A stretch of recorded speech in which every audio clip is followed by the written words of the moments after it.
Hi friends, welcome to this session.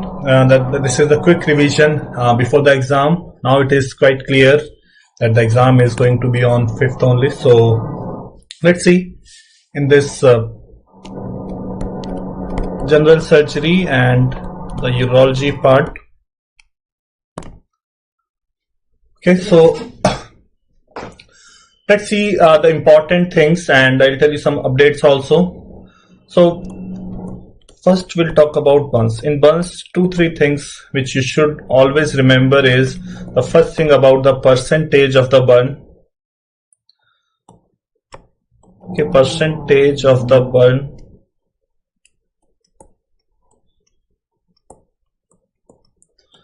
in adults.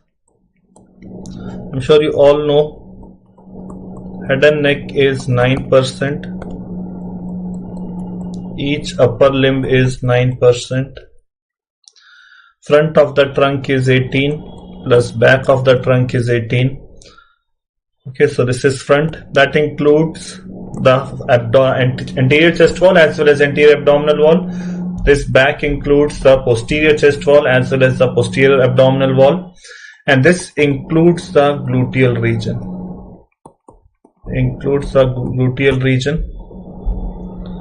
Lower limb is 18% each, and 1% is for genitals. Okay, and for short patchy burn, palm of the patient is equal to 1%. Now this palm of the patient including fingers. Okay, so this is for adults. Now for children, let's see simple thing we'll see in children at birth. Okay, let's see at birth. The head and neck area is relatively bigger as compared to rest of the body. So let's see.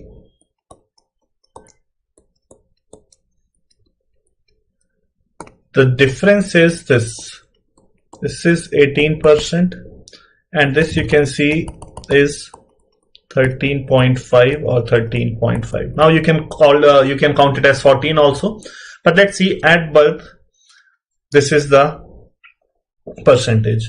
Now, after every year, okay, for each year after birth, okay.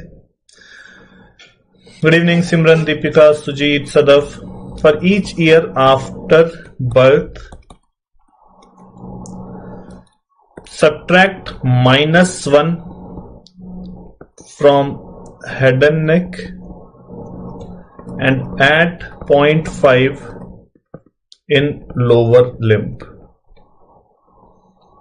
Okay, this is till 10 years and then it become almost equal to the adult. Okay, so this you remember. At birth, this is the scenario, and for each year after birth you have to subtract 1 from head and neck and add 0.5 in the lower limb. Okay, so this is about the percentage. Another thing is fluid resuscitation. Fluid resuscitation in case of burn.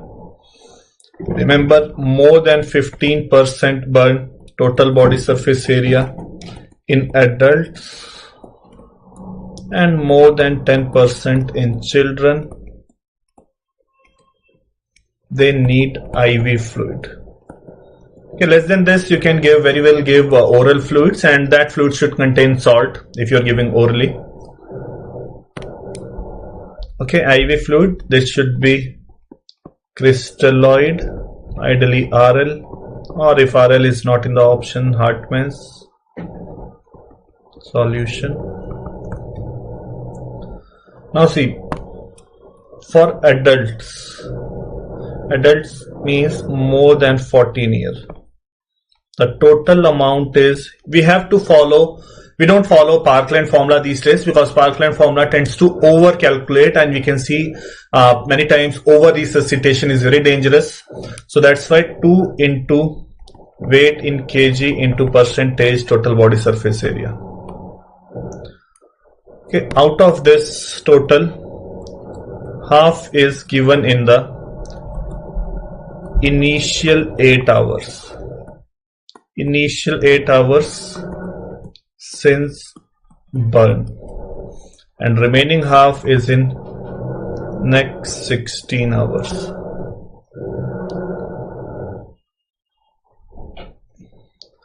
Okay, example. Okay, I'll tell you the example. Let's take, okay, Misty, you want example. Suppose 100 kg is the weight, 20% is the burn. And let's take in this example everything. Burn at 6 p.m. Patient reached hospital at 8 p.m. and in between nothing was given. Okay, and the question is, what is the rate of starting IV fluid?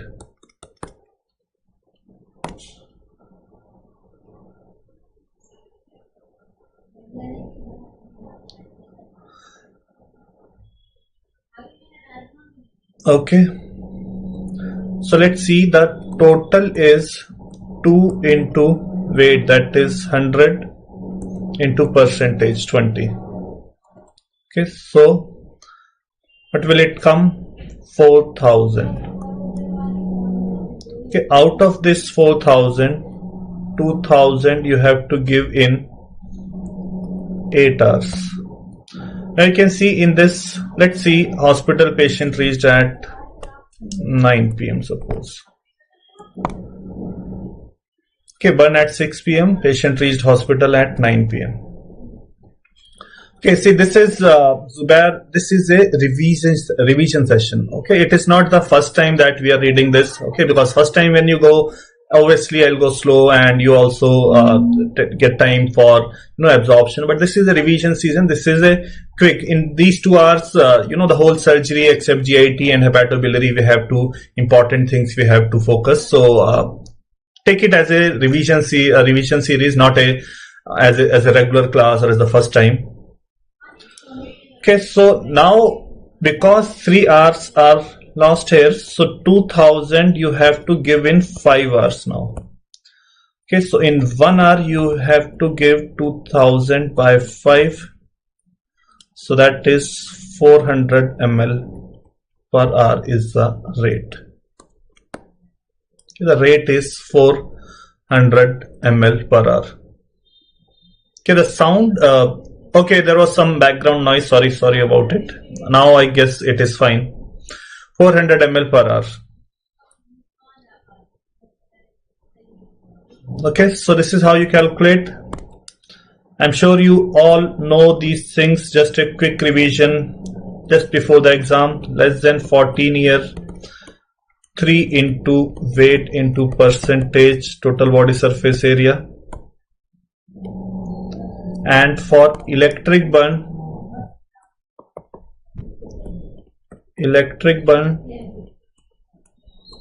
it is 4 into weight into percentage total body surface area. 4 into weight into percentage, and this is for same for adults as well as for children. Okay, this is clear. The calculation part is clear. Now one more thing we'll see in the burn, that is, this has many times in the previous years, Jackson's zones in the burn. Okay, so suppose when the burn occurs, the maximum point of impact, okay, where suppose you touch a hot rod at a surface, so this is zone of coagulation. 8 hours and 5 hours because of this, okay, this gap, because you have to start this since burn. Okay, so because 3 hours were lost, so now you have to finish this 2000 you have to finish in 8 hours from the time of burn. So now these 3 hours are lost, so you have to finish this in 5 hours, so that's why 5 hours. Patient came at 9, okay, I changed it this.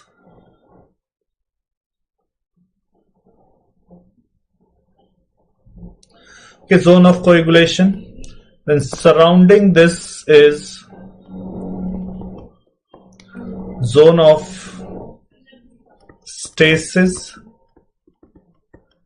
and outermost is zone of hyperemia. Zone of hyperemia. Okay, so these are the 3 zones: maximum damage, minimum damage, and moderate damage. Maximum, minimum, and moderate damage. So in this, the skin is dead. In this, the skin is viable. And in this moderate, you can say skin is vulnerable. Okay, it can become dead, it can become viable, depending on the local environment like infection and the vascularity. It can be dead or it can become viable. Okay, so these are the important things in burn. I mean, the things which you should just see before the exam. In the trauma, let's see the important points. Okay, ATLS, primary survey. Now many people, they are confused that okay, whether the primary survey is still A, B, C, D, E. Dr. Dhyan, good evening. A, B, C, D, E, or it is some change. Okay, so this is true. This is still hold the gold standard for the civilian trauma. Okay, this is the civilian trauma guideline. But yes, for people who are like involved in the combat forces or the armed forces, this is C in bracket, or you can say X, that is severe external bleeding. Okay, but this is only for combat scenario, combat forces. Percentage of anterior upper chest is 9%. Okay, so I know this question, there was some confusion. Actually, in the question, there was anterior half of the chest. Anterior half of the chest, it was not upper. I don't know how it went into upper. But if it is saying anterior half of the chest, it is 9. Okay, anterior half of the chest, consider it as 9 only. If they say half of the anterior half of the chest, then it will become 4.5. So don't get confused. Okay, don't get confused. Yes, this PDF will be available, don't worry. Okay, so this is only for the combat forces. Remember, don't get confused. This is only for the combat forces, and they control this external bleeding with tourniquet. They apply tourniquet. Okay, otherwise everything is same. Airway and spine stabilization. Now if you ask me in this, between airway and spine, this is the first priority. Okay, although they don't ask questions like that, but suppose you have to choose between airway and spine stabilization, first is spine. Okay, breathing, circulation, disability is a neurological status, and exposure and environmental control. Environmental control. Okay, now just few updates, few things which I want you to tell in airway. The method of opening airway. Method of opening airway in trauma is jaw thrust method. Okay, endotracheal tube placement technique, the best is fiber optic bronchoscopy. Another important thing is that if the gag reflex is intact, suppose you want to intubate the patient and gag reflex is intact, previously rapid sequence intubation was the, you can say, the gold standard, but now it has been changed to drug assisted intubation. In drug assisted intubation, we give injection etomidate. Okay, etomidate. And when we talk about the surgical airway of choice, then cricothyroidotomy is preferred over tracheostomy. Head tilt is not done, Swati. Okay, remember, don't no head tilt. No head tilt in trauma. Okay, head tilt you can do in when you do the basic life support in the cardiopulmonary resuscitation, but in trauma, no head tilt. No head tilt. Now, in the circulation part,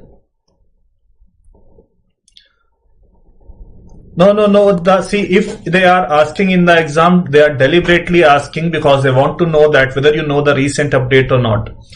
Okay, so the change does apply in the exam also. Okay, so don't think that the examiners are, the old schooled and they still want you to, write that answer, because when they come to this common, on the common table, that what should be the answer, there were lots of people are there and they decide, okay, that is the answer. So it's not just one person's preference of one answer. So whenever they ask in the exam, you follow the latest things. Okay, don't think that the examiner might not be knowing that this change has occurred. People, they know, okay, those who are involved in this field, they keep themselves updated. So you also mark the answer according to the new guidelines only. In the circulation, see, the first thing you will do is 2 IV line. Okay, what is the minimum size and what is the ideal? Ideal is 16 gauge, minimum is 18 gauge. 16 is gray, 18 is green. Maximum flow rate with gray is 180 ml per minute, green is 90 ml per minute. Okay, and remember, peripheral IV line is always better than the central line or the other lines because the rate of flow is maximum in the peripheral IV line. Okay, testicular carcinoma definitely we'll discuss. So Chaudhary. Okay, so 2 IV line. Then fluid. How much fluid you will give? Obviously RL. 1 liter bolus. And in children 20 ml per kg. 1 liter or 20 ml per kg in children, this you will give bolus. Now after giving this, if the BP becomes normal, then they are known as responders. If the BP becomes normal and then decreases, they are transient responder. And if the BP remains low, they are non-responders. So in transient responder and non-responder, it means there is some active bleeding and there are very high chances they need surgical intervention. Okay, surgical intervention. And start early blood transfusion.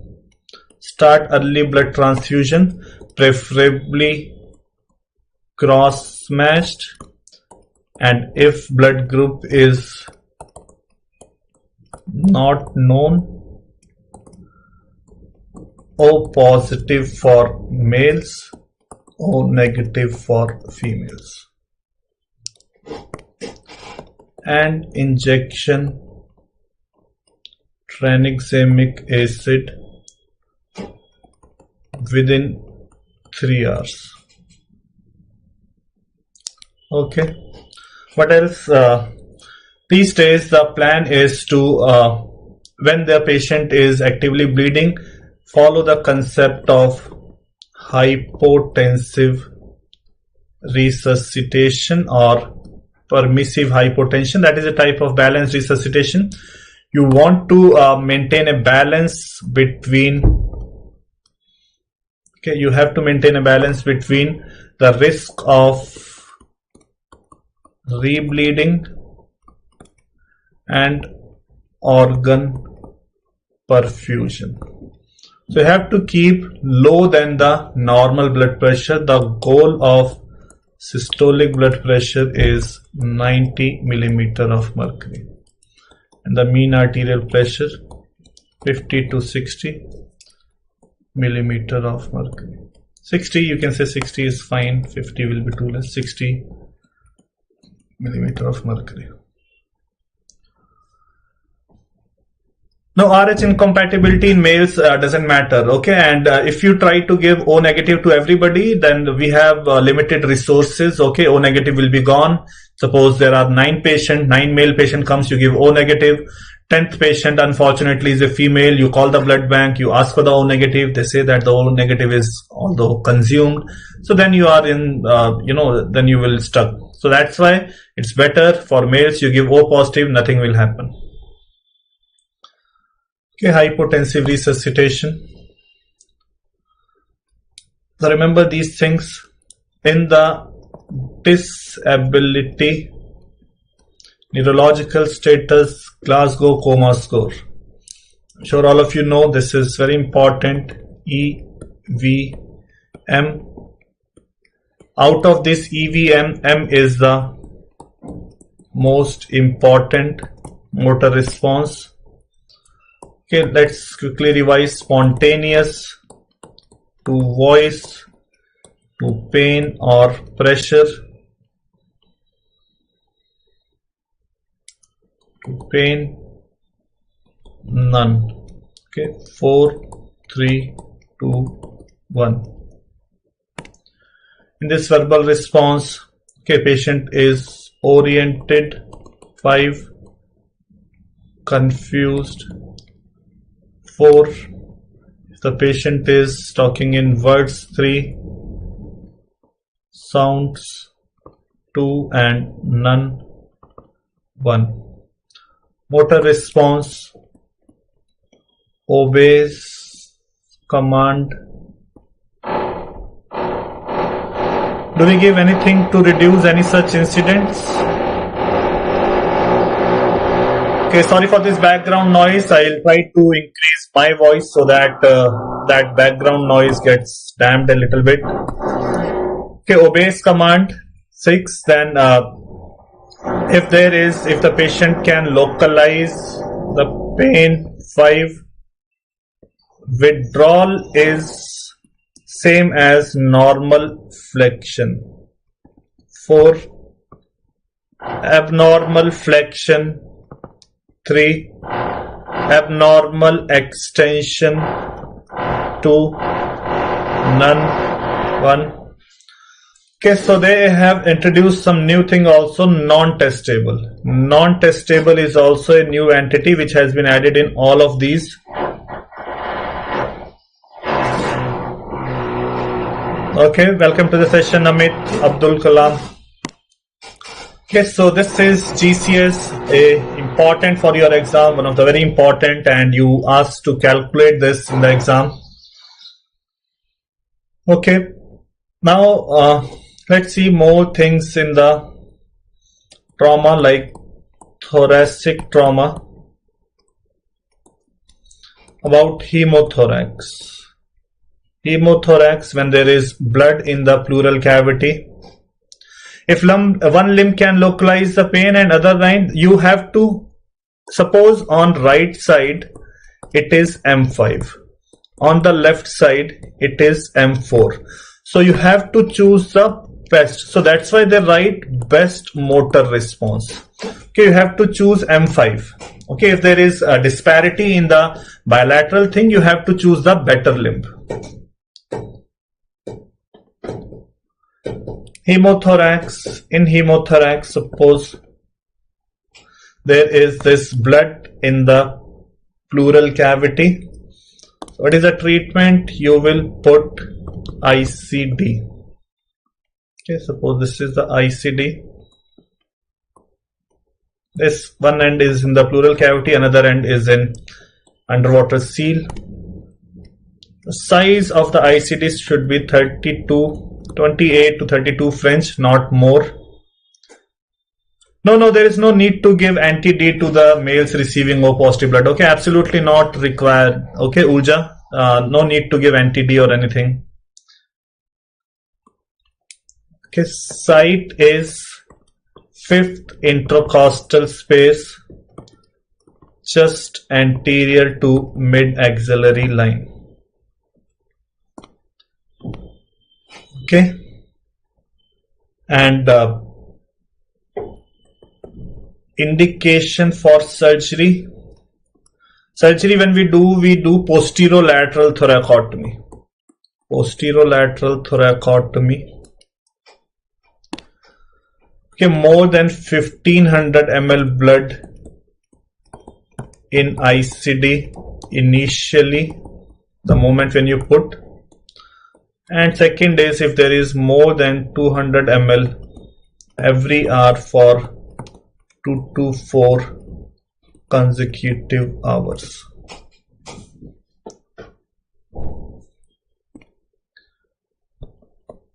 Okay, pneumothorax. Yes, very good. I can see all of you are well prepared. Okay, very happy to see you answering the questions, and quite nicely you are answering. Okay, that this is a very good feeling a teacher gets when the students are prepared for the exam. Pneumothorax, when there is air in the pleural cavity. Okay, so in this case, on percussion there will be hyper resonant or tympanic note. On E-fast, the findings which you will get is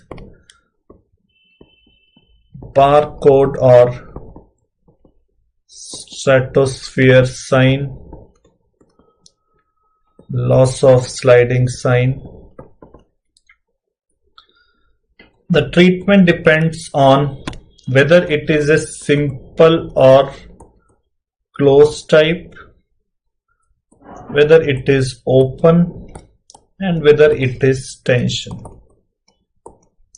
Okay, so in simple or closed type, either you can do observation if the patient does not have respiratory distress, or you put ICD.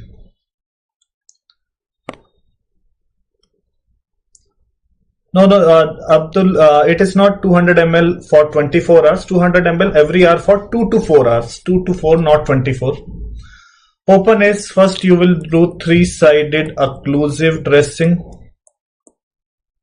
and then you will put ICD.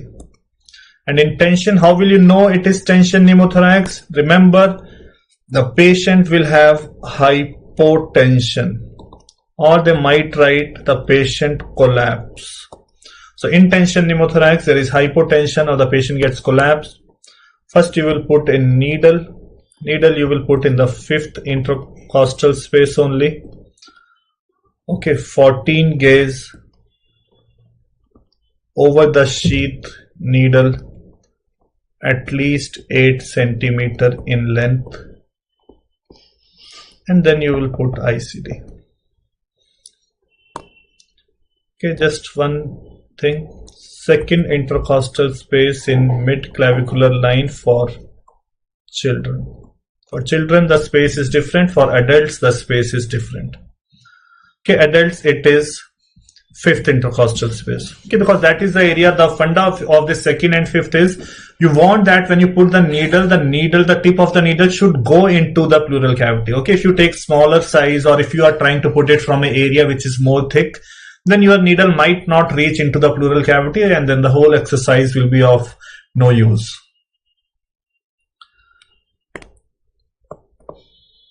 Flail chest.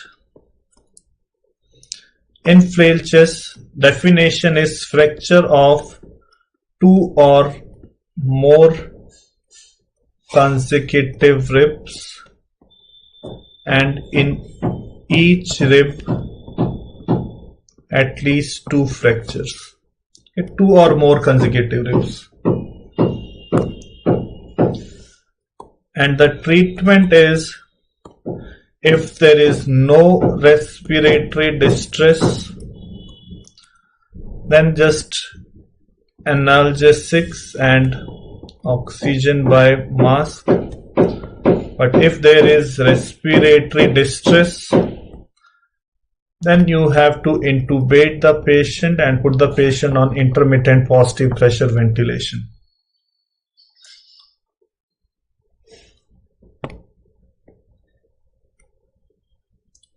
In the abdominal trauma, investigation of choice for blunt trauma abdomen. Okay, very important question. For the patient who are unstable, fast focused assessment sonography in trauma. For patient who are hemodynamically stable, CECT. Fifth intercostal space just anterior to mid-axillary line. So you can remember it as mid-axillary line. Okay, it is actually just anterior to mid-axillary line. If they ask in hemodynamically stable, the next investigation, that is fast. CCT is, you can say, is the investigation of choice. Okay. Now, one thing in the liver trauma, initial treatment. Okay, when you are doing surgery, first you will do 4-quadrant abdominal packing.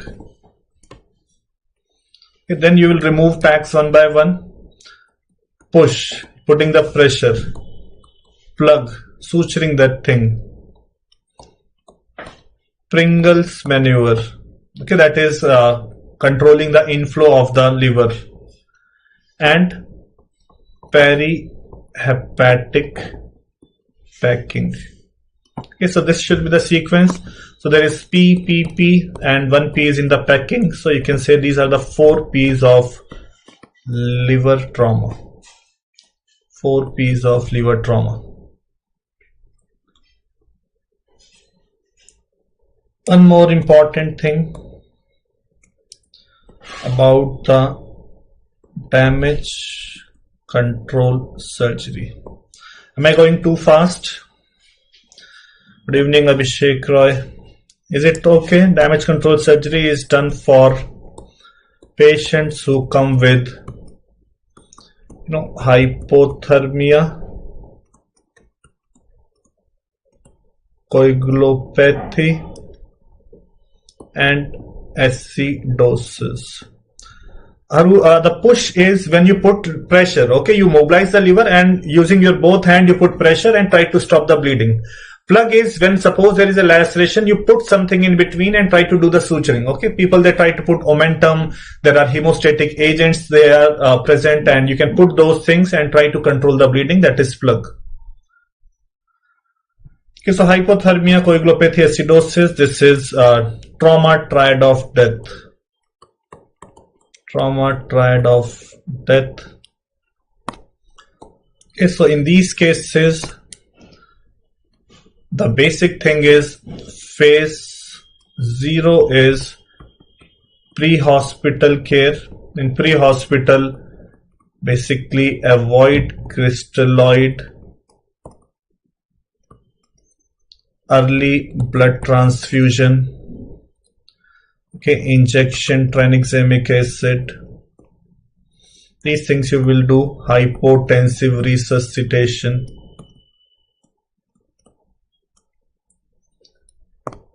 Phase 1 is braided surgery or abbreviated surgery, where you have to do in 35 to 40 minutes. You don't have much time. Okay, control any bleeding and contamination. and abdominal packing if it is required, and temporary closure. Phase 2 is ICU, where there is correction of the deadly triad. Phase 3 is relook surgery. This you have to do in 48 hours. Okay, this time you do the definitive repair.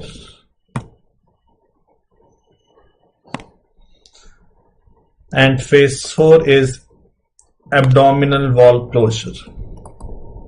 If it is not done in phase 3, then it comes to phase 4. Okay. In the head injury, just two things I'll tell you. What are the signs of basilar skull fracture? This question is important. Okay, the signs of basilar skull fractures: raccoon eyes or panda eyes, Patel sign when there is ecchymosis in the mastoid area, CSF rhinorrhea, that is CSF coming from the nose because of fracture of cribriform plate, CSF otorrhea or hemotympanum. This is because of fracture of petrous temporal bone, and this fracture of petrous temporal bone can be with or without cranial nerve 7 or 8 injury. So only these are the signs of basilar skull fracture. Now CT scan of EDH, okay, biconvex hyperdense lesion, SDH concavo-convex. Which artery or which is the source of bleeding in these cases? What is the source of bleed? Yes, lentiform.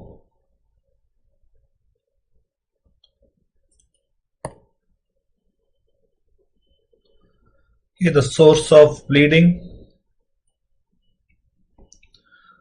Can you write very fast? This hanging problem is there. So it might not be a single PDF because I have to change the page. Otherwise, this problem of biconvex STH concavo-convex middle meningeal artery. This is bridging vein.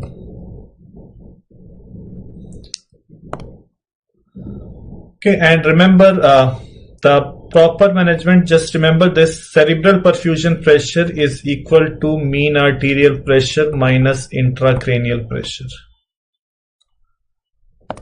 Okay, the normal value of this 75 to 105, 90 to 110, 5 to 15, and our goal is this should be more than 60, this should be between 80 to 90, this should be less than 20.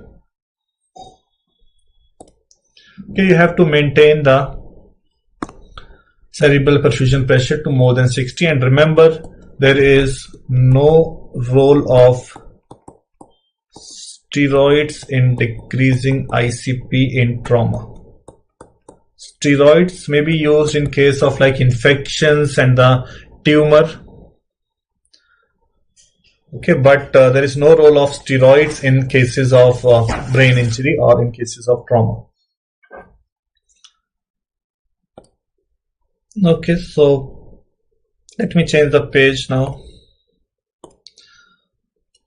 Let's see in breast. Okay, obviously most important is breast carcinoma. So Coming to the investigation straight away, investigation, triple assessment, okay, history and clinical examination, some radiological intervention, radiological investigation and tissue diagnosis. In the radiological, more than 40 years go for mammography, less than 40 years ultrasound. Okay, very few in MRI and PET scan has limited role, mainly this mammography and ultrasound. In mammography, features suggestive of cancer, mainly microcalcifications. Microcalcifications are less than 0.5 mm. Okay, and based on this mammography, there is a scoring system, breast imaging, reporting and data system. This is important. BI-RADS. Okay, BI-RADS 0, 1, 2, 3, 4, 5, 6. Insufficient exposure,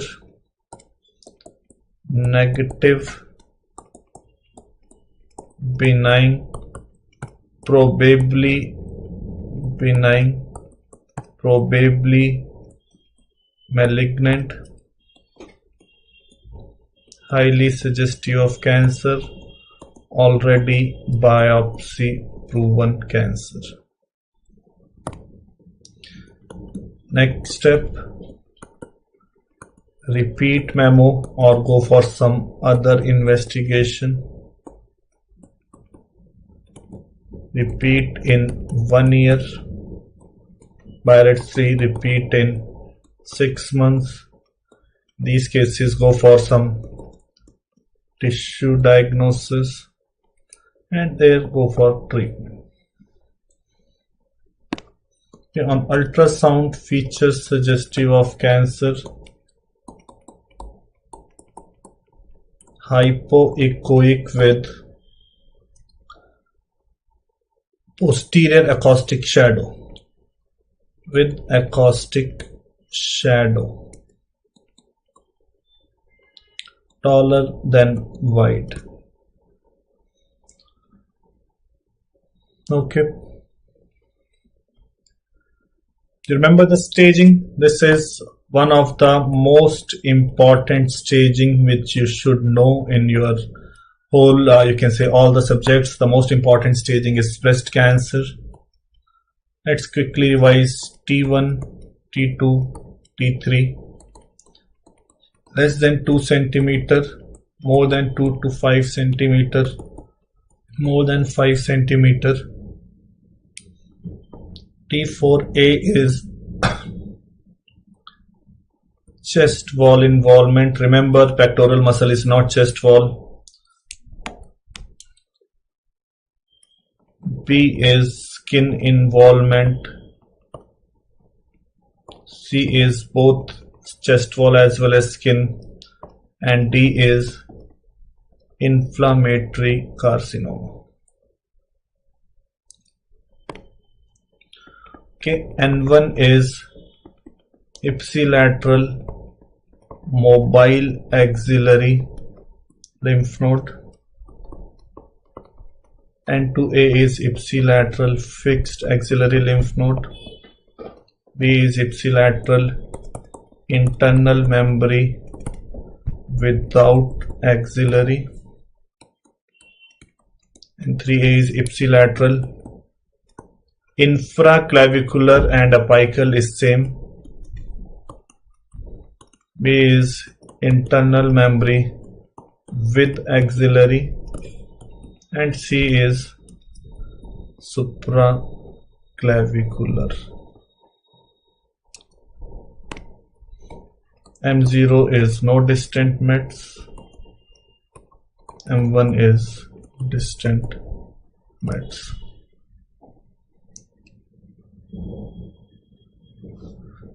Repeat, okay, it is repeat mammography or repeat mammography in 1 year, repeat mammography in 6 months. Okay, Abdul Kalam, repeat. Okay, so this is the staging. Now, one more thing I'll write because staging is important. So it's stage 1, 2A, 2B, 3A, 3B, 3C, and 4. One is T1, N0, M0. 4 is whatever T, if it is M1, it is stage 4. Stage 3C is the stage of N3. Okay, if any N3 comes, it is stage 3. 3B is the stage of T4. Okay, T4 N0, T4 N1, T4 N2. 2A is T2 N0 or T1 N1. 2B is T3 N0 or T2 N1. Remaining comes in 3A. Okay, all this T2 N2, T3 N2, all those things will go in this.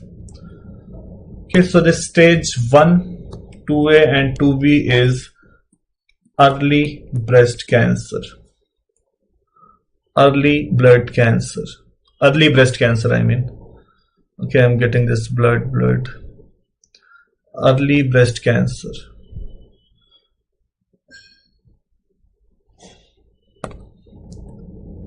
(3A, 3B, 3C is locally advanced breast cancer, and 4 is metastatic breast cancer.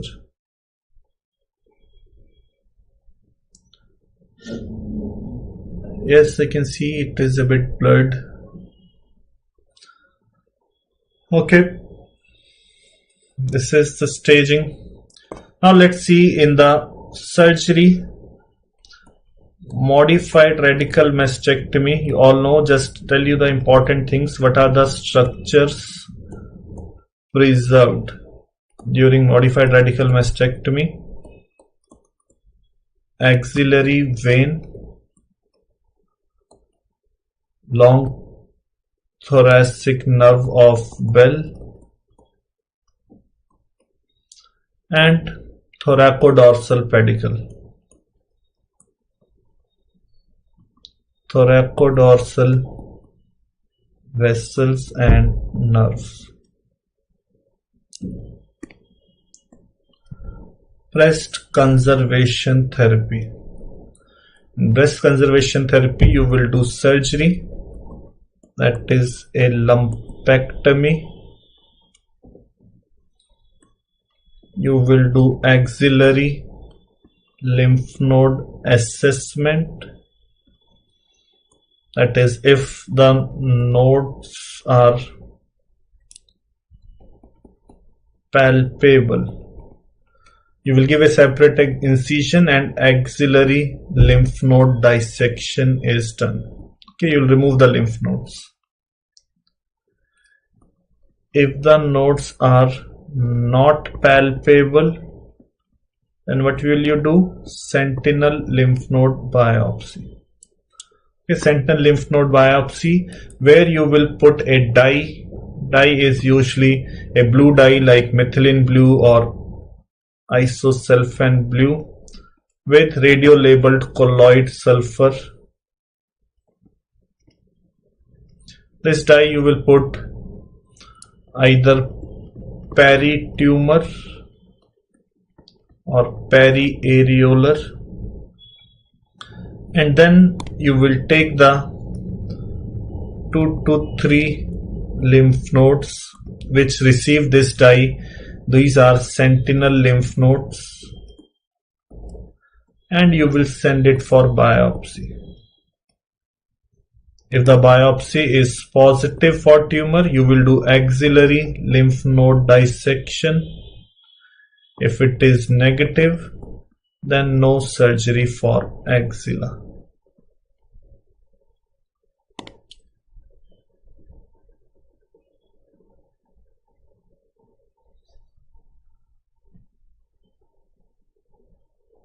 Okay, and the third thing is radiotherapy. Radiotherapy you have to give to all the patients.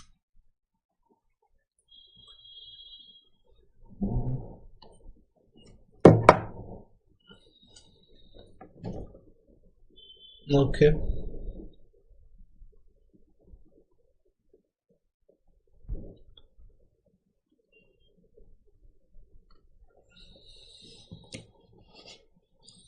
Three A is early. 3A means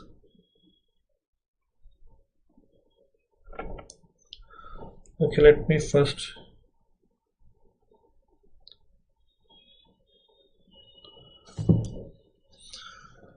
Positive margin. Okay. See, in case of suppose this was the tumor, and this is when you remove and you send it for histopathology. Suppose this is a tumor. So if the tumor cells are present here, that is considered as negative. Okay, if there is no tumor on ink, it is negative margin. Okay, suppose the tumor cells are present here. This is positive margin. This is positive margin. Okay, so in case of breast cancer, 3A, 3B, 3C are locally advanced. Okay, we call it as locally advanced, not locally aggressive. Okay, the class is still 9 2-hour session, so these are the important things. The best, remember one more thing: hormonal therapy for all ER/PR positive patients, premenopausal tamoxifen, postmenopausal aromatase inhibitor. Okay, aromatase inhibitor, anastrozole, letrozole.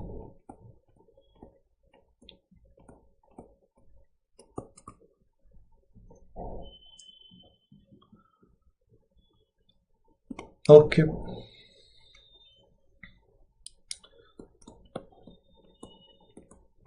Thyroid. Okay. Let's talk about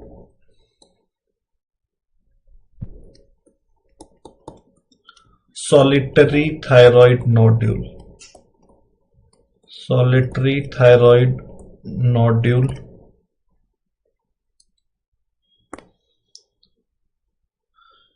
Triple negative has the worst prognosis. Okay, triple negative breast cancer has worst prognosis. Actually, in triple negative breast cancer, there is something known as basal 1 and 2 type. These specifically, they have worst prognosis. In triple negative breast cancer, there is something known as basal 1 and basal 2. That subtype of triple negative breast cancer has the worst prognosis. Okay. Solitary thyroid nodule. First, you will take history and clinical examination. Then the thyroid profile, TSH, T3, T4. Those patients who are hyperthyroid, you will get a radioiodine scan. In this radioiodine scan, you can get a hot nodule, warm nodule, or cold. Hot, you will give either RAI ablation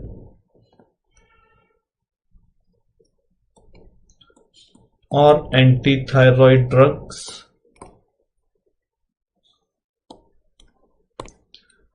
Here we have hypo or euthyroid. Warm and cold will treat like this. Yes, even I can see on my screen that it is a bit blurred. I don't know why the reason, because the net speed is fine. But I think is that if you have read it, all you need is just even if you listen to it, you will recall all the things which we have read in the class. I seriously apologize for this quality of the video which you are getting.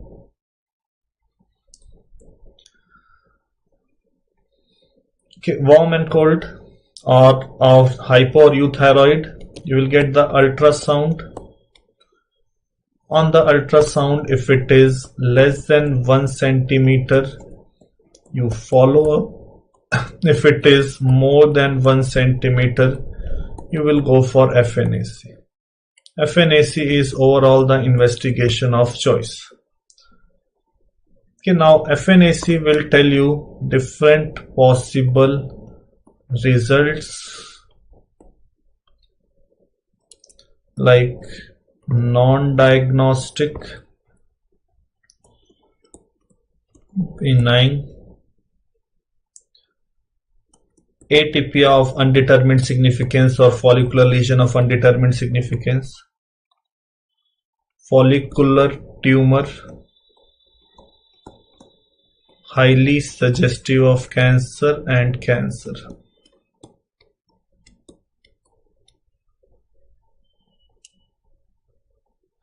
Okay, so this is as per the Bethesda classification. This is Bethesda 1, 2, 3, 4, 5 and 6. In this case, 5 and 6 go for surgery. Go for surgery, definitive surgery, consider it as malignancy.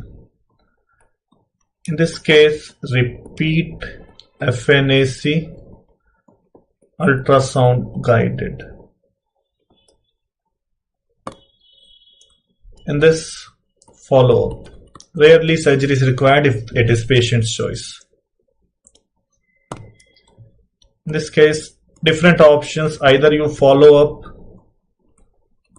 or you repeat FNAC or go for a diagnostic hemithyroidectomy or go for molecular markers if the facility is available. In follicular tumor, this is very important. You should know that FNAC cannot differentiate between a follicular adenoma and follicular carcinoma. So that's why in these cases, the next thing is you go for a diagnostic hemithyroidectomy. So when you do a diagnostic hemithyroidectomy, you will send that, specimen for histopathological examination. In histopathology, they will check for capsular and vascular invasion. If capsular or vascular invasion is there, it means it is carcinoma. If it is not there, it means it is adenoma. In adenoma, no further treatment. In carcinoma, completion total thyroidectomy. Completion total thyroidectomy. AUS is atypia of undetermined significance and FLUS is follicular lesion of undetermined significance. Means on FNAC it is not clearly benign, at the same time it is not clearly malignant. There are some atypical cells, the significance of that is not known. Okay, that is the meaning of AUS or FLUS.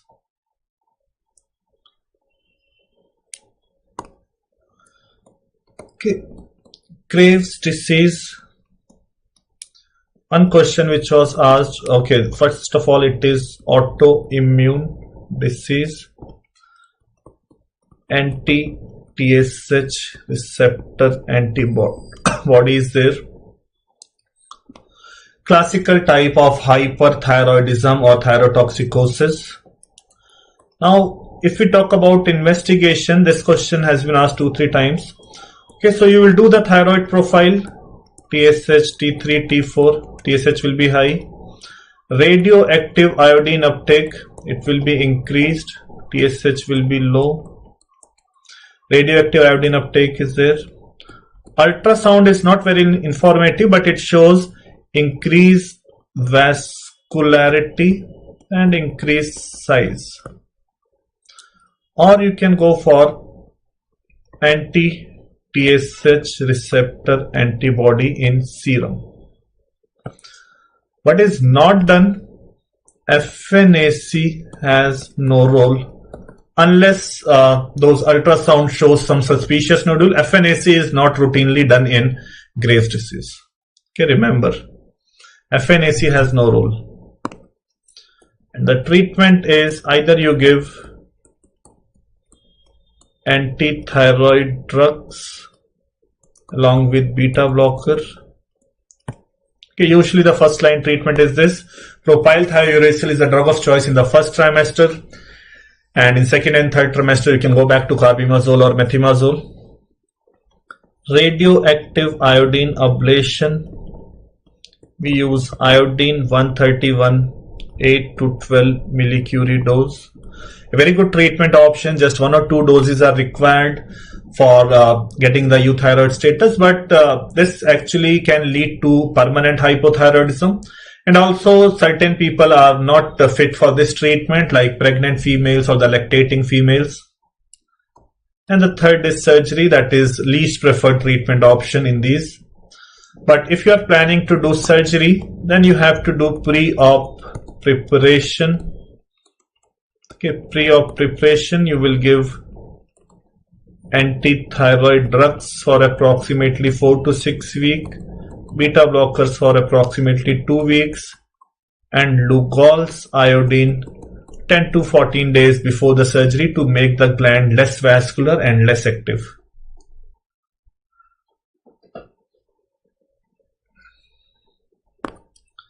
Okay, then the malignancy. Okay, papillary thyroid cancer, follicular thyroid cancer, medullary thyroid cancer, anaplastic thyroid cancer. These are the main. Follicular thyroid cancer is a variant is Hurthal cell cancer. So let's see this. Let's talk about the salient points about these malignancies. Anaplastic, let's see, just 1 to 2%. Male female incidence is almost same. P53 is the most common mutation. Okay, very high mortality, almost always there is, you can say, around 100% mortality. Local spread is most common, and treatment is mostly palliative.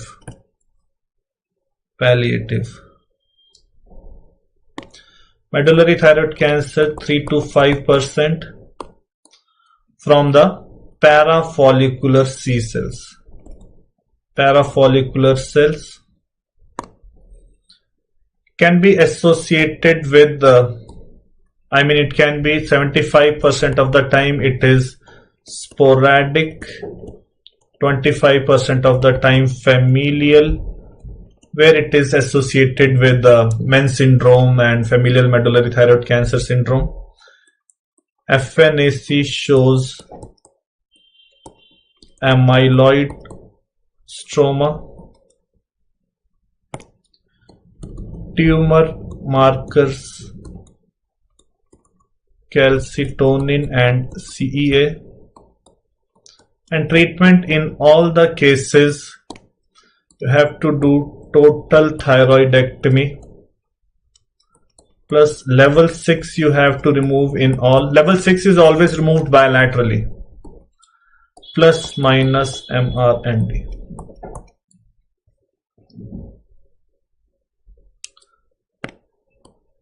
Papillary thyroid cancer, most common, 80%. Okay, more common in females. Rest all are more common in females, so there is no need. Just remember, anaplastic male-female incidence is same. Otherwise, rest all are more common in females. Okay, on the histopathology, yes, you are right. Orphan NEI nuclei, Samoma bodies. And remember, they are non-encapsulated. They don't have a capsule over them. They don't have a capsule over them. Spread mainly lymphatics, and tumor marker is serum thyroglobulin. In the treatment, you can go for either hemi or total. Follicular thyroid cancer, in this the spread is mostly blood-borne and it goes to vertebra. Mostly it causes osteolytic bony metastasis, osteolytic pulsatile bony metastasis. Tumor marker is same. Treatment is again mostly total. Yes, RAI has no role. Radioactive iodine ablation or the radioiodine scan has no role in medullary thyroid cancer.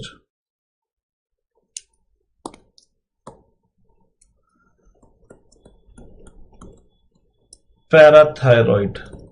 Okay, just I'll tell you two things. Investigation of choice for parathyroid adenoma, technetium 99 Cesta maybe. Very important. Indication for surgery in parathyroid adenoma, either symptomatic or in asymptomatic, age less than 50, serum calcium more than 12 milligram, or if there is decreased GFR less than 60 ml or decreased bone mineral density. Third important thing, confirmation of removal. Either you go for frozen section or the Miami criteria. Miami criteria says drop in serum PTH more than 50% in 10 minutes after removal. Okay.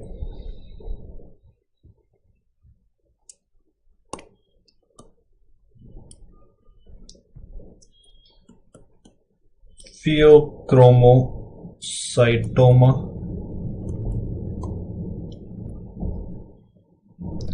Pheochromocytoma 10%, bilateral 10%, multiple 10% in children, 10% malignant, and 10% extra-adrenal.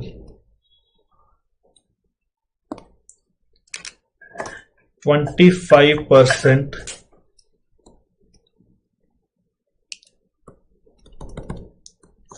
familial.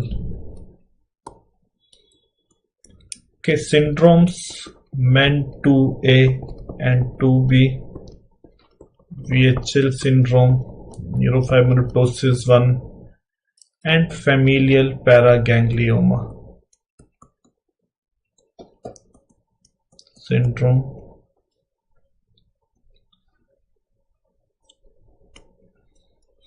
Investigations clinically, they present with headache, palpitation, weight loss, sweating, flushing of the face. Now, initially we check this metanephrines and VMA. Now, whether this you will check in the urine or in the plasma. So, urine in low risk patient, plasma in high risk patients. Who are high risk?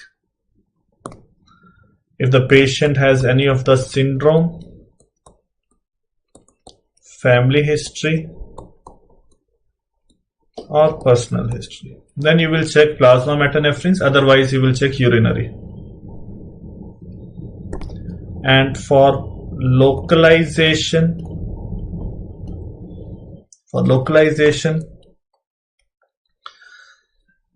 initially CECT, if not localized, MRI. MRI overall is the investigation of choice. If it is not localized even on MRI, then you go for meta-iodobenzyl guanidine scan, MIBG scan. Treatment, first you'd give pre-op alpha blocker, that is phenoxybenzamine. After that, give beta blocker when the alpha blockade is complete, and then you will do surgery. These days, laparoscopic adrenalectomy. Laparoscopic adrenalectomy. Okay. Let's see. So one, we have seen trauma burns, then we have seen this breast, thyroid, parathyroid, adrenal. Now let's see. In the venous disorder, what is the most important thing? CEAP classification.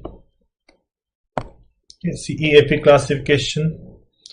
C0, 1, 2, 3, 4, 5, 6.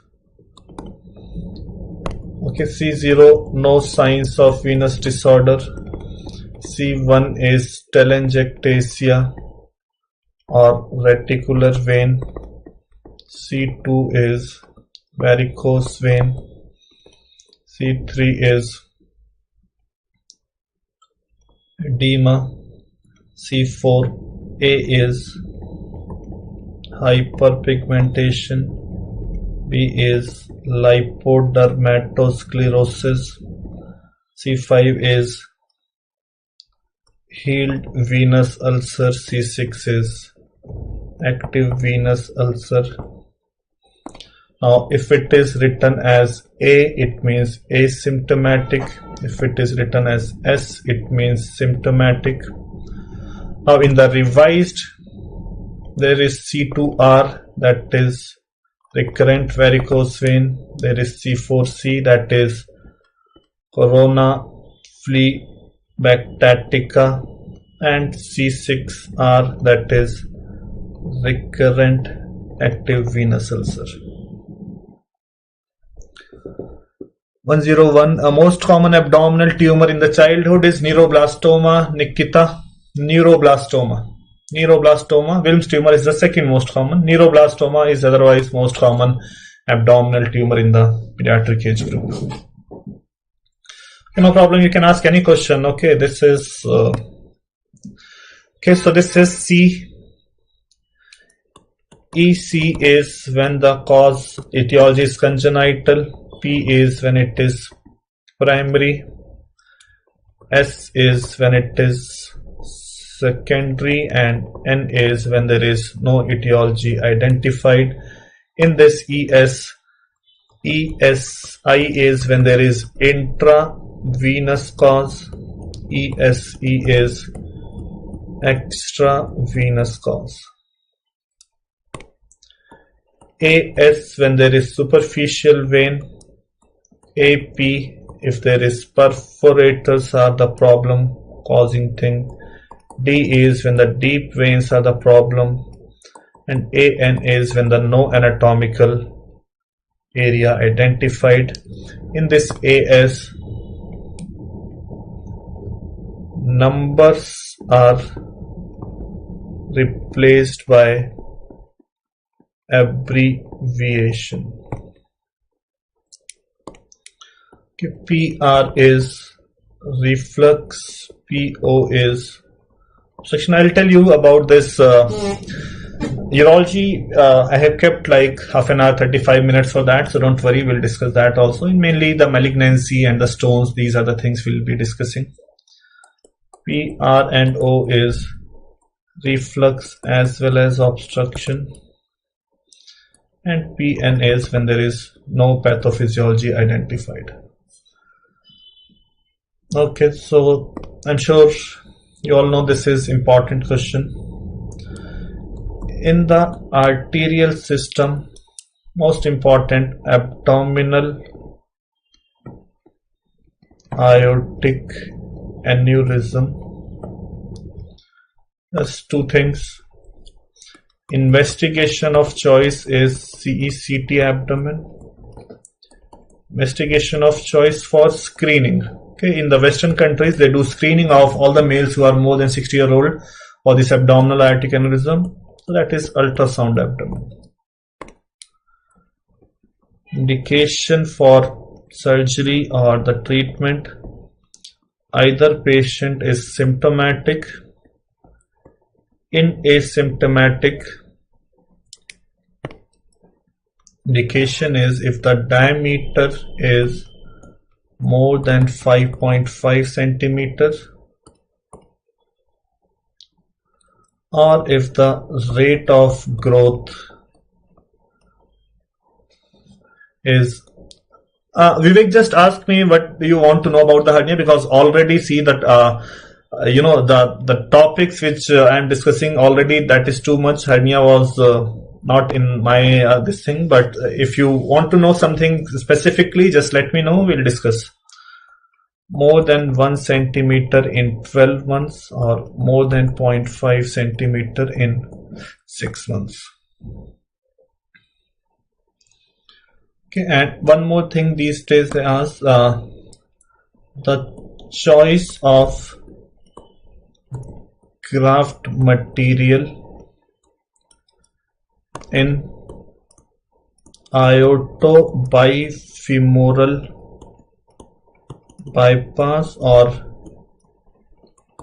axillobifemoral bypass, Dacron.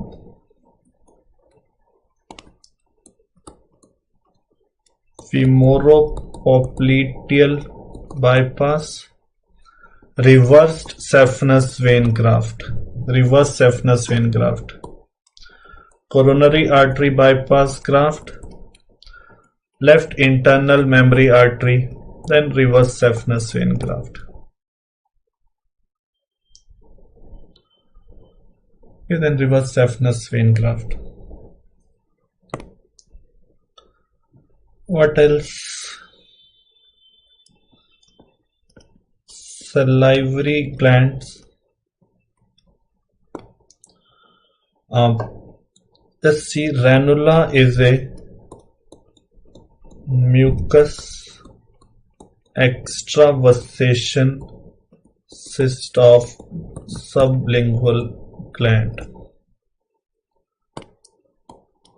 but plunging ranula is mucus retention cyst of submandibular and sublingual gland.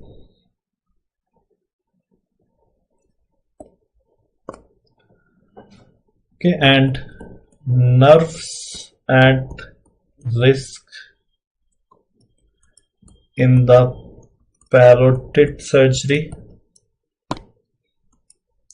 facial nerve, greater auricular and auriculotemporal. In the submandibular surgery: lingual nerve, hypoglossal nerve, and marginal mandibular branch of facial.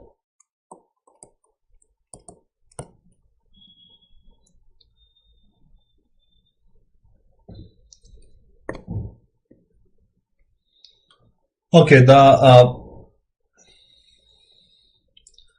one more thing, the sutures. Just tell me the suture of choice for abdominal wall closure. Okay, it is PDS. For bowel anastomosis, it is Vicryl. For hepatobiliary pancreatic surgery, it is PDS again. For vascular surgery, it is Prolene. For subcuticular sutures, it is Monocryl. monochrome.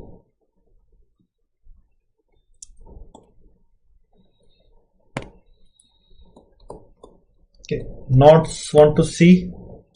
Okay, want to see the knots quickly. Square knot. Square knot, when you say it is square or reef is the same thing. When you see both the things are symmetrical, okay, you can see both these threads are going under and both these things are coming over the loop. In granny, you can see one is going above, one is going under, one is going under, one is going above. That is granny or slip knot. And in the surgeon's knot, you will see initially there are double throws. Okay, here there is only one throw. Here it is double throw, that is surgeon's knot. Okay, Roshni, just for you, let me show you one more picture. Okay, can you see the square or reef? Can you see the red color thing? It is coming, both the reds are coming above the blue, and here both the blue are going under the red. So it is symmetrical. You can write, remember, S for symmetrical. And in case of granny, you can see one red is going under, one red is going over, one blue is going over, one blue is going under. So asymmetrical one is granny. Okay, asymmetrical one is granny. Okay, Roshni. Now will you able to identify? Okay, can you see if I just simply remove these notations? Can you identify, okay, what is square? Can you see? Can you see? And granny. And surgeons is when initially the first knot is double throw, that is surgeons. And one more knot. This is at the end of the continuous suturing. This knot which you use your hand to put, this is known as Aberdeen knot. Aberdeen knot. Aberdeen. Okay, this here you will put this Aberdeen knot. One more thing. See, this is skin stapler. You will identify. This is TA stapler. Thoraco-abdominal. This was one question asked in the recent FMGE exam. Used to close the ends of hollow viscous. TA stapler. And this is linear cutter end stapler. This is used to do side to side anastomosis. Side to side anastomosis. And this is a circular stapler for end-to-end anastomosis. Okay, this all you need to know about this is just you need to identify what it is and what is the use. End-to-end anastomosis.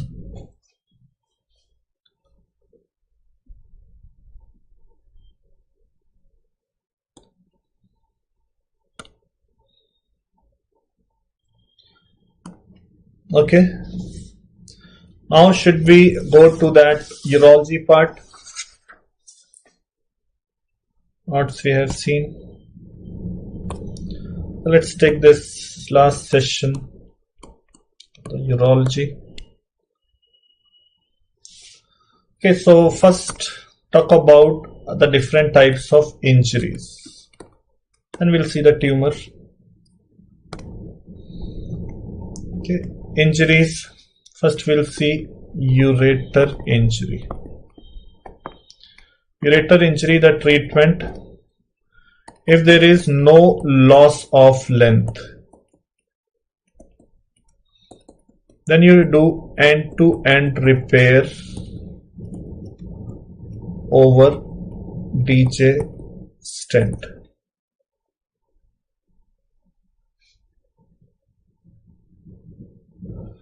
Okay, if we don't get the time to discuss this men, then I'll write in my PDF, in that PDF where we were discussing the thyroid and this, and then the PDF will be provided to you, don't worry.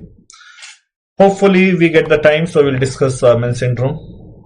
If there is little loss of length, then we can go for psoas hitch,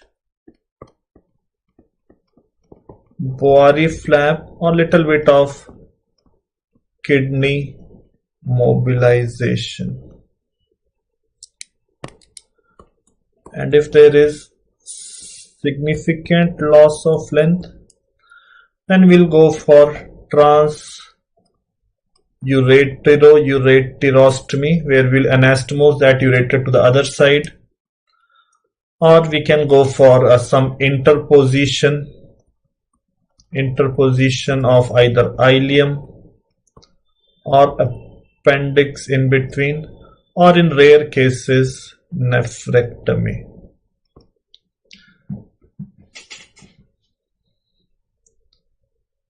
Okay, I guess this PDF they will put on the DAMS Telegram group also.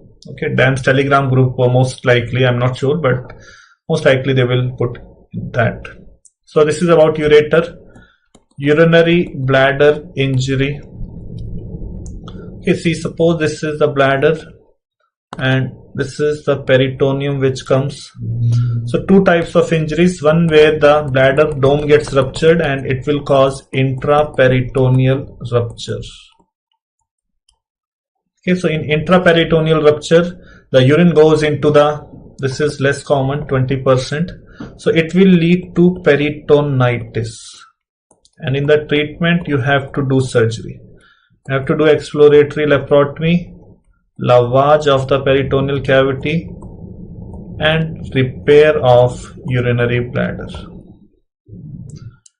If the injury occurs in this part, that is most common extraperitoneal rupture, usually due to pelvic fracture. Okay, in these cases, no peritonitis occurs and treatment is just put a Foley's catheter. Just put a Foley's catheter. Don't have to do anything. Psoas hitch is in which you will mobilize the bladder and bring the bladder. Suppose this is the injury and this is the bladder. So you will mobilize this bladder and try to keep it, get it close to the ureter so that you can do the anastomosis. And here you will fix this on the psoas muscle. So that is psoas hitch. Okay, that is psoas hitch. Okay, Ritu, repeat you want me to do, just tell me, I'll say it again. Okay, so this is about the bladder injury, when to go for surgery, and in extraperitoneal, usually surgery is not required. Okay, in the kidney trauma, hemodynamically unstable patient, you go for exploratory laparotomy and do nephrectomy. Case of hemodynamically stable patient, you go for CCT. CCT will give you AAST grading. In this AAST, grade 1 is either only hematuria or subcapsular hematoma, which is not expanding. NE is not expanding. 2 is perinephric hematoma, that is also non-expanding, or cortical laceration less than 1 centimeter. 3 is cortical laceration more than 1 centimeter.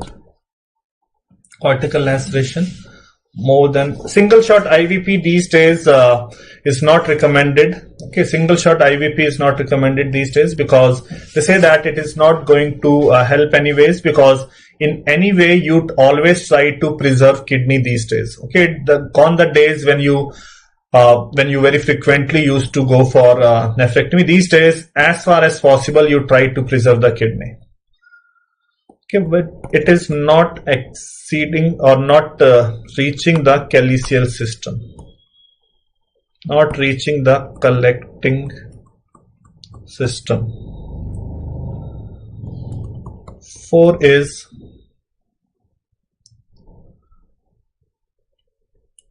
cortical laceration more than 1 centimeter, reaching up to collecting system. reaching up to collecting system, or if there is expanding hematoma, any subcapsular or perinephric expanding, or if there is renal artery or renal vein contained injury. Contained means it is not causing significant bleeding. There is some localized hematoma is there. Some localized hematoma, not significant bleeding.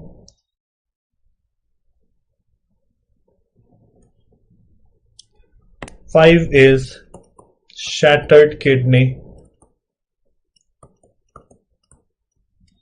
or hilar avulsion. Shattered kidney or hilar avulsion.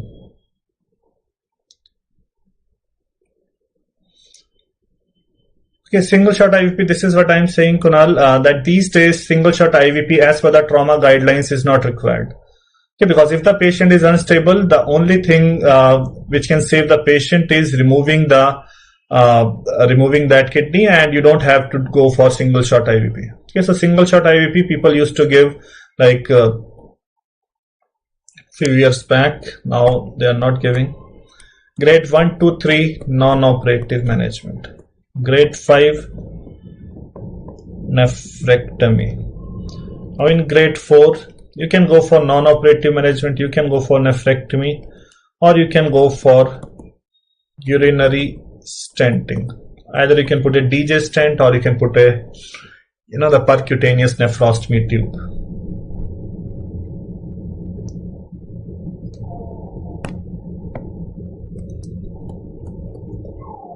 Urethral injury. It can be bulbar urethral injury, or it can be membranous. Bulbar is because of direct injury over the perineum, that is known as fall astride or straddle injury. Membranous is mainly because of pelvic fracture. Okay, in both the cases there is blood at tip of meatus and unable to pass urine. In bulbar there is perineal hematoma, that is also known as butterfly hematoma. In membranous there is perivesical hematoma and high lying prostate. Manhole is this only, Kunal, this fall astride and straddle, or you can say this manhole type of injury is this.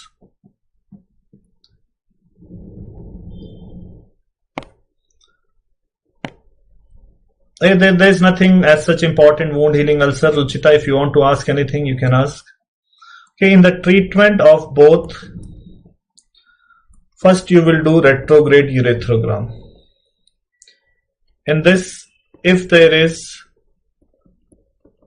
partial injury, then a single gentle attempt of Foley's by experienced physician can be done. Otherwise, if there is total injury, you better put SPC, or you can go for SPC in this also. Single gentle attempt, this is written in the book, so if this is one of the option, you can go for this. And after this you go for delayed repair. Okay, delayed repair after usually 8 to 12 weeks you will do urethroplasty. Okay, so injuries we have seen: ureter, urethra, and kidney, bladder, all these we have seen. Now, okay, you are asking about the malignancy, and a few of you have said that okay, testicular malignancy was not but so let's see the testicular malignancy first.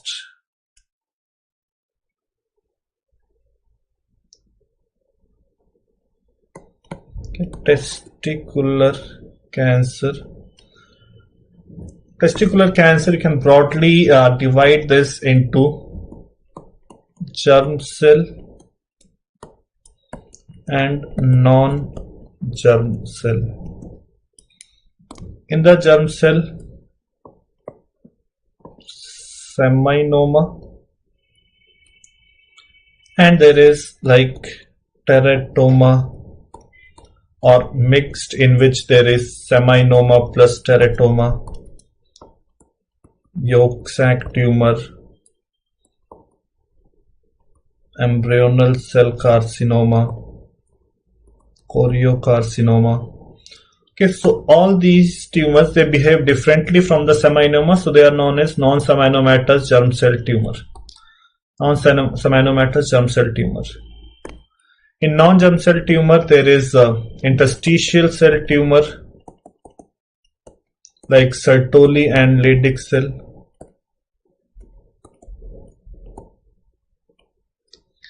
And in others like lymphoma, sarcoma. Okay, so see, suppose a patient comes, okay, patient with suspicious testicular cancer. So what you will do, you will send the tumor markers like alpha fetoprotein, LDH, HCG. Remember one thing about alpha fetoprotein, it is never raised in pure seminoma. Okay, so if it is only seminoma, AFP will not be raised. Okay, AFP is raised in non-seminomatous germ cell tumor. You get the ultrasound scrotum, you get the CECT abdomen and chest to look for the metastasis. Okay, because the testicular cancer, it spreads to the pre and para-aortic lymph nodes, intra-aortic lymph nodes. So this you will do. What you will not do is no FNAC or biopsy through the scrotum. No FNAC or biopsy through the scrotum. Get these things done and go for the treatment. Treatment surgery means you will go for radical high inguinal orchidectomy. You will give the incision in the inguinal canal and do the orchidectomy. Radical high inguinal orchidectomy. Investigation of choice is this only. Okay, Simran, this is the treatment as well as investigation of choice. Treatment as well as investigation of choice.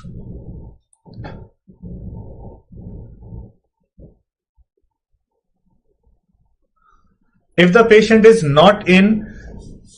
does not have a urge to micturate, if the patient does not have, the bladder is empty, no urge to micturate, definitely RGU can be done as the first thing. Okay, if the patient is in sudden urge to micturate, patient is like wincing because of the distended bladder, then you can put SVC directly. But if the patient does not have this urge to micturate and the bladder is not full, you can go for RGU very well before it. So radical high inguinal orchidectomy you will do first, then you will send it for histopathology, and then you will know that whether it is, basically after this you will get the TNM staging. Okay, let's see the TNM and the staging, that is important. T1 is limited to testis. T2 is if there is involvement of tunica albuginea or tunica vaginalis.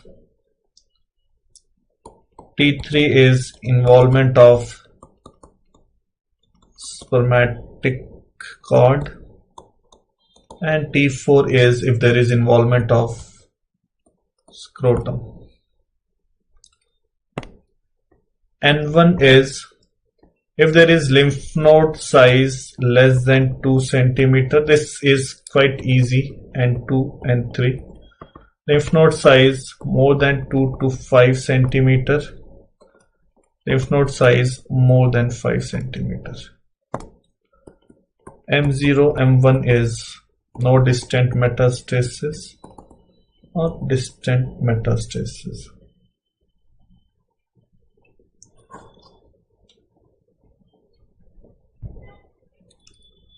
Okay, stage 1, 2A, 2B, 2C and 3. One is stage T1 to T4, anything N0, M0. Then 2A is N1, 2B is N2, 2C is N3, and 3 is NET, NEN, M1. Okay, so after you have done a high inguinal orchidectomy and you send the specimen, you will come to know that whether it is seminoma or something else, and then you will decide about the further treatment. Okay, if it is seminoma, stage 1, 2A, 2B, 2C and 3.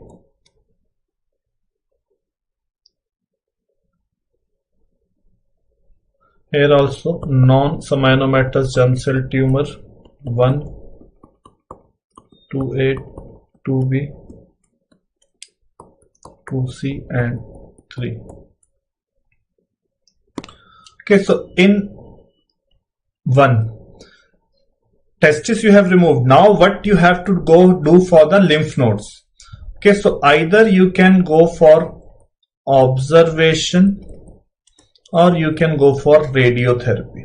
Out of this is preferred. Okay, these are, I'll tell you the options and I'll tell you the preferred thing. Observation or radiotherapy. Observation is preferred. In this you have to give radiotherapy. In this you have to give chemotherapy. Here you will do either observation or retroperitoneal lymph node dissection. Observation is preferred. Here retroperitoneal lymph node dissection is preferred, and in this you will give chemo. Chemo for both is bleomycin, etoposide and platinum. Bleomycin, etoposide and platins like cisplatin, carboplatin. Okay, so this is the treatment of this is the treatment of testicular cancer. Okay, the important things about testicular cancer.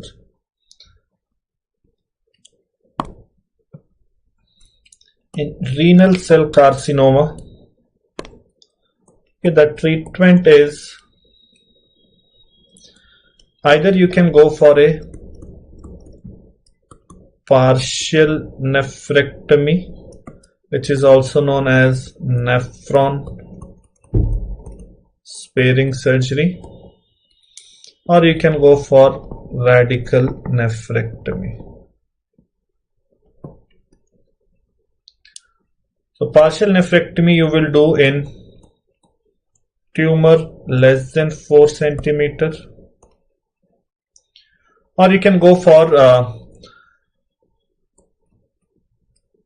okay, you can, let's see the proven things. If there is a single functioning kidney,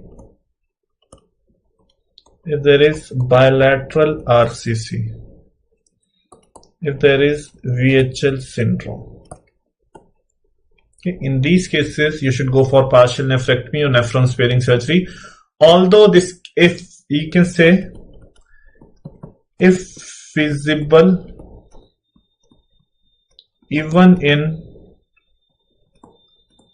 bigger tumors, it is recommended.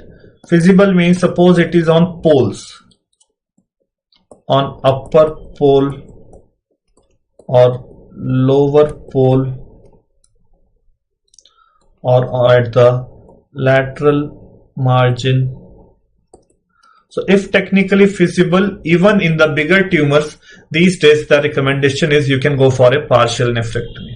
Okay, so size criteria is as such not very strict these days for going for a partial nephrectomy. Okay, and just remember this thing: RCC with few metastases. RCC with few metastases, you will do the surgery plus metastatectomy. Okay, metastatectomy. Surgery means you will do in these cases radical nephrectomy. With, suppose there is 1 or 2 nodules in the lungs or liver, you go and remove it. Okay, now RCC with multiple metastasis, you will do just radical nephrectomy, and that will be a kind of, you can say this can be a cytoreductive surgery. This you are not doing with the intent of cure. Cytoreductive surgery. Okay. Standard chemoradiation is not given in renal cell carcinoma. Okay, for advanced disease, you will give basically immunotherapy. Advanced disease, you will give treatment like interleukin 2, interferon alpha. You will give treatment like sunitinib, sorafenib,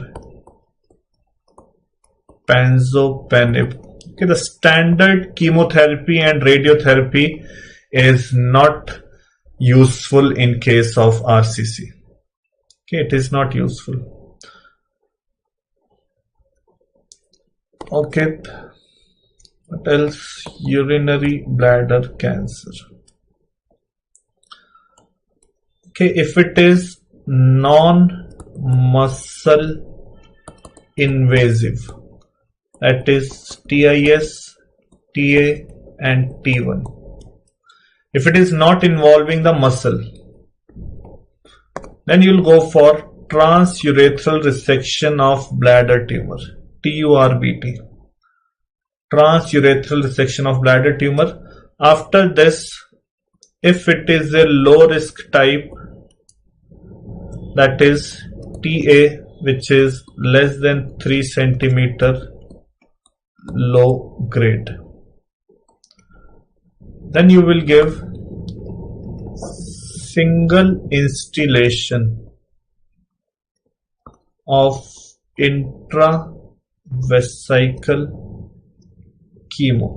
Okay, chemo like mitomycin C. But if it is high risk type like T1, TIS or TA, which is more than 3 centimeter or high grade, then in these cases you will do intravesical immunotherapy, which you will give BCG. Okay, every 6 weeks for at least 1 up to 3 years. Now in BPH we will just you do TURP, that is transurethral resection of prostate. Okay, this is transurethral resection of bladder tumor. Okay, the procedure is almost same. In TURP you go up to the prostate. In TURBT you will go inside the bladder and remove the tumors in small pieces. Okay, in small pieces. Okay. So bladder tumor. What else? Let's see.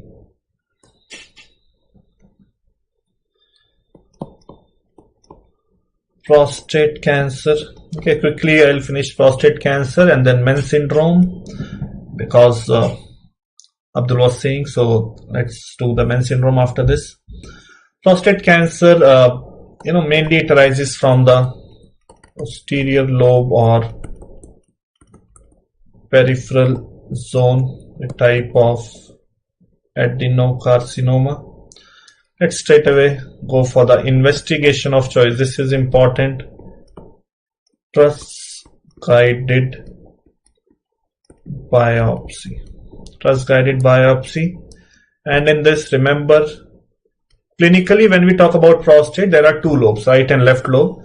So we'll take 6 biopsies from each lobe. Okay, total 12. 6 from each lobe. I want you to remember this. 6 from each lobe. Okay. T1A, T1B. This T1A and B is post TURP. Okay, you have done TURP thinking that this is BPH, but when the report comes of those pieces, it comes out to be cancer. Okay, so tumor occupying less than 5% of the tissue in the specimen. That specimen which you had sent after TURP. And if the tumor is present in more than 5% of the tissue, it is T1B. T1C is there is no palpable nodule, but biopsy was done due to raised PSA, and that came out to be cancer, so that is T1C. In T2 there is palpable nodule. French in catheter is the outer circumference.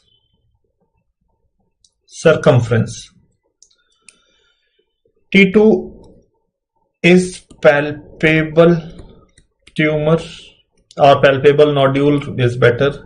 A is if it involves less than half of one lobe.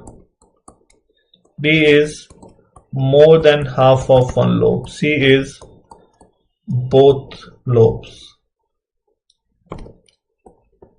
T3A is when it goes beyond capsule, and B is seminal vesicle involvement,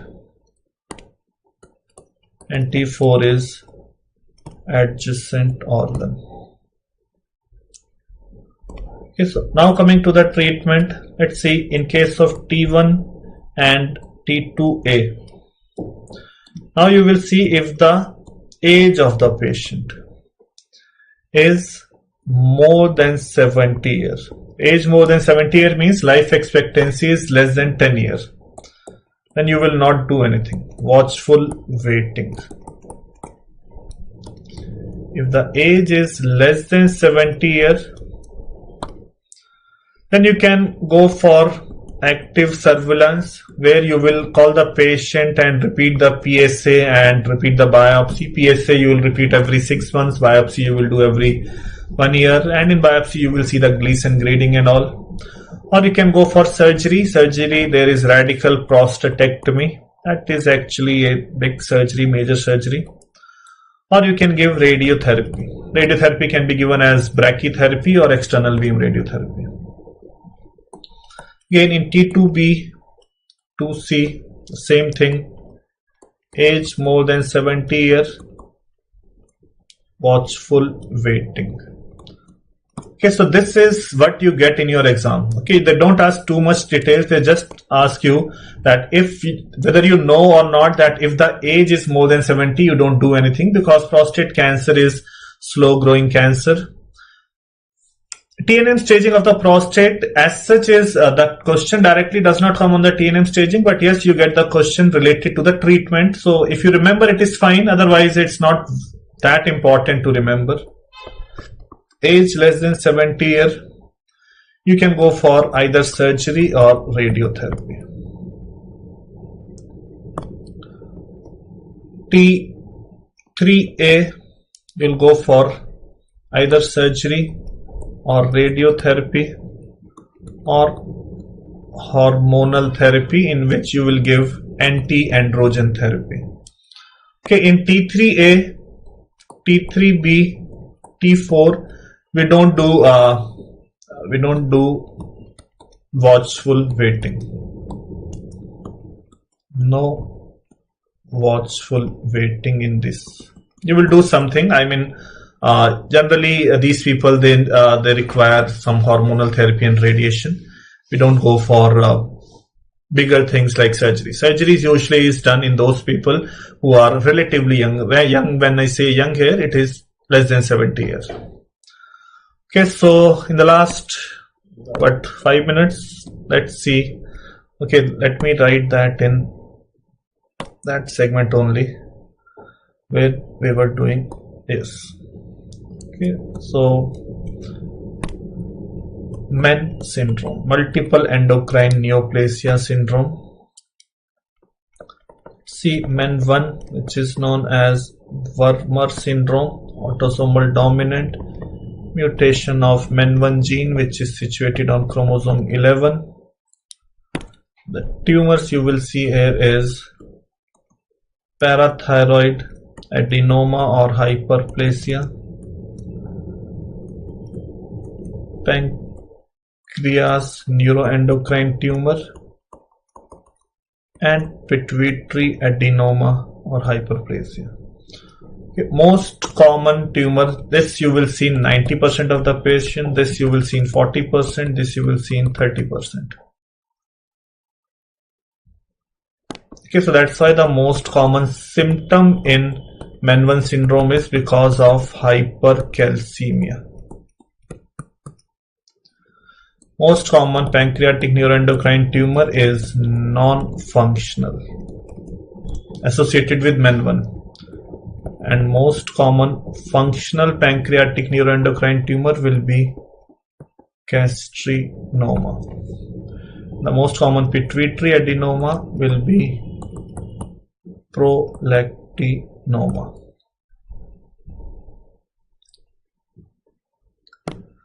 Arpit, after this there is another session is there, so or any of these things you can tag me on our DAMS exclusive club. I'll tell you those things. Okay, genetics of GI polyps means you are asking about the FAP syndrome, HNPC syndrome, Peutz-Jeghers syndrome, Cowden syndrome. Okay, if you just want to know the genes, I'll tell you, but in genetics there are more than that. So okay, so in these cases, suppose a newborn comes in MEN1 family. So the first thing you will do is get the gene testing done. Gene testing done. If it is negative, it is fine. If it is positive, means this kid has risk of getting these tumors sometime in his or her life. So you will do screening. Screening begin. You will start the screening at 5 years, 8 years and 20 years. 5 years you will start the pituitary. Remember that you will start from the top pituitary. 8 years you will begin parathyroid screening, and 20 years you will begin pancreas screening. Okay, so these are basically blood tests every 1 to 2 years. Pituitary like serum prolactin level, ACTH level, parathyroid like calcium, PTH, pancreas like the other things. So these are the screening guidelines for at what time you will start the screening, 5, 8 and 20. Just one exception, pancreatic screening you are beginning at 20 years, but insulinoma screening you will begin at 5 years. So 5 years pituitary and insulinoma, 8 years parathyroid, 20 years pancreas. Okay, 20 years pancreas. And MRI of brain, start at 5 years, every 3 to 5 yearly. Every 3 to 5 yearly, beginning from the 5 years of age, you will get the MRI brain. That is for pituitary. And CCT, chest and abdomen, that is mainly for the pancreatic tumor. Starting at 20 years, every 2 to 4 yearly. Okay, so this is the screening guidelines in case of MEN1 syndrome. MEN1 syndrome, if the screening is positive, you don't have to do any prophylactic surgery. You have to do this screening, find the tumor and treat the tumor. MEN2 syndrome. Okay, this is also autosomal dominant, red gene, chromosome 10. 95% of the MEN2 is MEN2A and just 5% is MEN2B. Okay, MEN2A is Sippel syndrome. In MEN2A there is parathyroid, pituitary not involved, where mediastinum. Pituitary is there, no? There is pituitary, I have written. Here also I have written pituitary. In MEN1, pituitary is involved. Parathyroid, then medullary thyroid cancer and pheochromocytoma.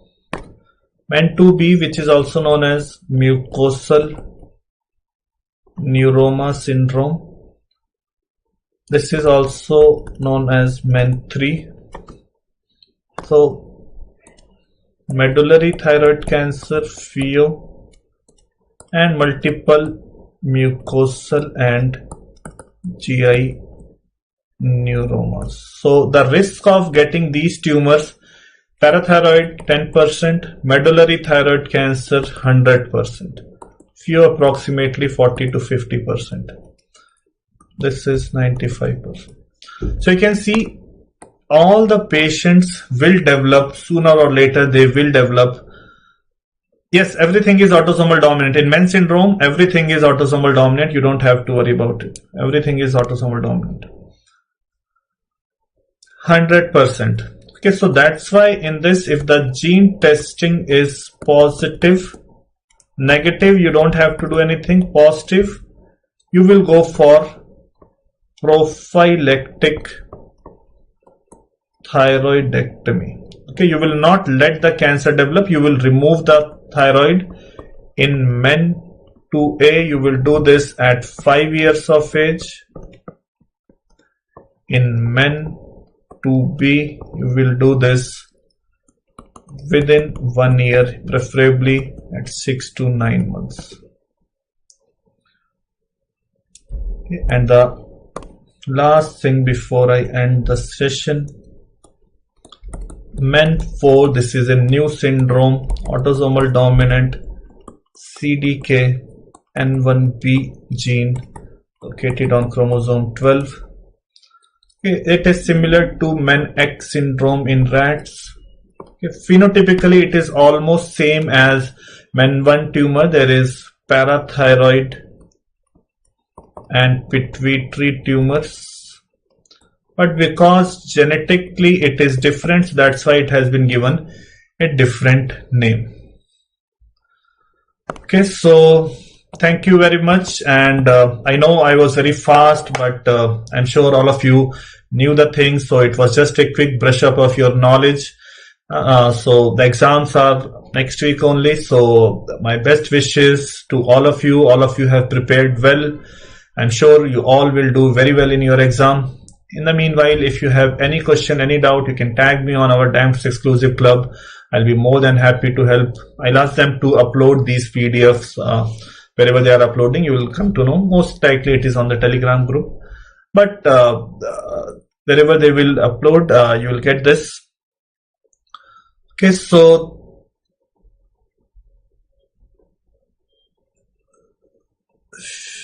thank you very much, and I wish you very best for your exam, and we'll see, we'll meet face to face in our counseling session when you'll come to discuss about the branch you'll be taking in the PG. Okay, so thank you very much and best of luck. God bless you all.